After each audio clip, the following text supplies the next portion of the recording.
रेहाना और रवि की शादी के बाद रवि के पास कुछ नहीं था। रेहाना, तुमने मुझसे शादी करके एहसान किया है। मुझसे ज़्यादा तो तुम कमाती हो। अरे तो क्या हुआ, एक दिन आएगा रवि कि तुम खूब पैसा कमाओगे। मुझे तुम पर पूरा विश्वास है। रवि और रेहाना खुद को स्टैंड करने के लिए पूरी मेहनत करते। रेहाना, मैं नौकरी नहीं करना चाहता हूँ। तो कोई बात नहीं, मैं नौकरी करके घर चलाती हूँ, तुम बिजनेस सेट करने की कोशिश करो। एक दिन रेहाना, तुम जानती हो, मैंने जो विज्ञापन बनाने वाली कंपनी खोली थी ना, उसे बड़ी ब्रांड का ऑफर आया है। अब हम लोगों के दिन प्यारे न्यारे हो गए हैं। मैं जानती थी रवि कि एक दिन तुम सेटल हो जाओगे। रवि का काम अच्छा चल जाता है। एक दिन वो रेहाना से कहता है, रेहाना, अब हम लोगों का बच्चा भी हो गया है। बहुत छोटा है वो। उसका ख्याल कैसे रखेंगे हम? कैसे क्या, मैं गांव से माँ को लेकर आ जाती हूँ। नौकरी से हाफ डे ले लिया करूँगी। अभी तो वो छोटा है, स्कूल जाने तक मैं मैनेज कर लूँगी। देखो रेहाना, मैं अब अच्छा कमा रहा हूँ। तुमको नौकरी करके परेशान होने की कोई ज़रूरत नहीं है। अरे कैसी बात कर रहे हैं, मैं अपनी लगी लगाई नौकरी कैसे छोड़ दूँ। और मैंने तो सुना है हम लोगों को कुछ ही महीनों में सरकारी नौकरी मिल जाएगी। सरकारी नौकरी में कितना कमा लोगी? उतने में तो मैं ड्राइवर रख लूँगा। रेहाना को रवि की बात का थोड़ा बुरा तो लगता है। कम से कम मेरी नौकरी की इतनी बेइज्जती मत करो। भूल गए, इसी नौकरी के बदौलत तुमने अपना बिजनेस खड़ा किया है। अरे वो तो मैं किसी के भरोसे भी कर लेता। देखो, अपने बच्चे को संभालो, घर का काम करो। अब बाहर जाती तुम अच्छी नहीं लगती हो। रेहाना रवि के कहने पर नौकरी तो छोड़ देती है, लेकिन अब बड़े से घर में उसकी कीमत किसी नौकर से कम नहीं होती। एक दिन रवि का दोस्त आता है। भाभी, हम लोग तो आपको तब से जानते हैं जब से आप लोग शादी होकर इस शहर में आए थे। आपकी बदौलत ही सारा बिजनेस खड़ा हुआ है। ये किस्मत तो आप ही की है भाभी। हाँ हाँ भाई, हमारी मेहनत तो कुछ है ही नहीं। अरे होगी, लेकिन भाभी की किस्मत के आगे कुछ नहीं। दोस्त वहां से चला जाता है, लेकिन रवि का गुस्सा सातवें आसमान में होता है। देखा कैसे बोल रहा था? अरे बिल्कुल अच्छा आदमी नहीं है ये। कैसी बात कर रहे हैं आप? प्रशांत भैया तो बहुत अच्छे इंसान है रवि। कैसे उन्होंने हमारे मुश्किल वक्त में हमारा साथ दिया था। अरे था पैसा तो साथ दिया, नहीं तो कौन पूछता है? रवि का व्यवहार पैसा आते ही अलग हो गया। वो बंदे को बंदा नहीं समझता। घमंड से घिरे रवि ने तो एक दिन हद ही कर दी।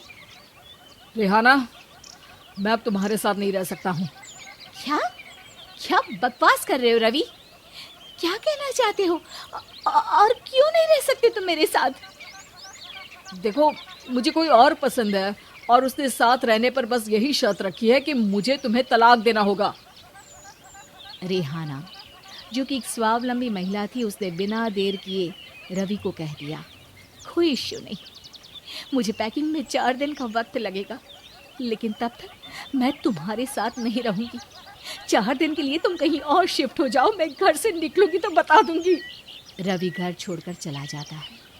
रेहाना को दुख होता है, वो रोती है, लेकिन व्यवहार से स्ट्रांग रेहाना को पति के वापस आने का और उसे सबक सिखाने का पूरा भरोसा था।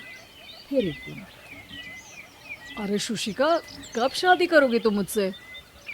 यार मैंने तो सोचा था तुम शादी से पहले मुझे विदेश लेकर जाओगे, महंगी कार दिलाओगे। अरे सब दिला दूंगा, लेकिन पहले मुझसे शादी तो कर लो। हाँ हाँ, क्यों नहीं। मैं कुछ दिनों के लिए अपने मम्मी पापा के पास जा रही हूँ और लोगों से अपनी शादी की बात करूँगी।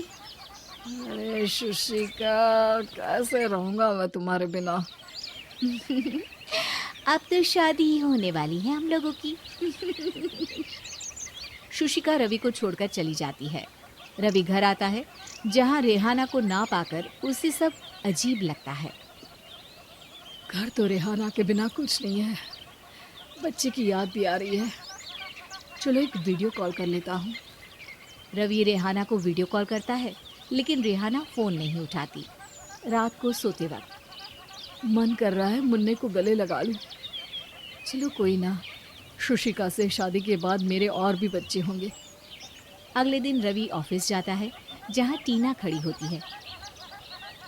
सर, आपने अपने नए ऐड के लिए मॉडल की रिक्वायरमेंट डाली थी ना, मैं उसी के लिए आई हूँ। रवि टीना को देखकर खुश हो जाता है। अब शादी हो गई है तुम्हारी? नहीं सर, बस अच्छा सा हैंडसम और अमीर लड़का देख रहे हैं मेरे मम्मी पापा। रवि के दिमाग से तो टीना को देखकर शुशिका का ख्याल भी खत्म हो जाता है। अरे यार, ये लड़की मिल जाए कितनी सुंदर है।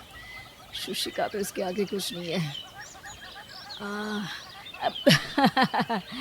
क्या तुम्हें ऐसा नहीं लगता कि मुझसे मिलकर तुम्हारी ये खोज खत्म हो गई है? आप तो 2 बच्चों की पापा लग रहे हैं। अरे नहीं नहीं, मेरी शादी तो हुई थी, लेकिन बीवी को किसी और से प्यार था, मुझे छोड़कर चली गई। खैर, टीना की दोस्ती रवि से हो जाती है, लेकिन 1 महीने बाद शुशिका रवि के पास वापस आती है। मेरे मम्मी पापा तुमसे मिलना चाहते हैं, लेकिन उन लोगों को ये मत बताना कि तुम पहले से शादीशुदा हो। और हाँ, शादी से पहले अपनी सारी प्रॉपर्टी तुमको मेरे नाम करनी होगी। अरे पागल, अब मैं तुमसे शादी ही नहीं करना चाहता। भला ऐसी लालची औरत से कौन शादी करेगा? तभी वहाँ टीना आ जाती है। रवि, ये पागल सी औरत कौन है? देखो, तुमने ही कह दिया ना पागल, तो पागल ही है। पता नहीं कौन है, कह रही है शादी कर लो, लेकिन शादी से पहले अपनी सारी प्रॉपर्टी मेरे नाम कर दो।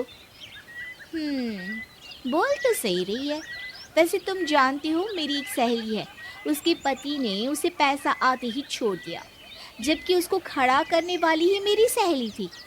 और मुझे भी भरोसा नहीं है। अगर मैं भी तुमसे शादी करूंगी तो तभी जब तुम मेरे नाम अपनी सारी प्रॉपर्टी कर दोगे। अरे हाँ हाँ, क्यों नहीं, बिल्कुल कर दूंगा। रवि और टीना की शादी की तारीख तय हो जाती है।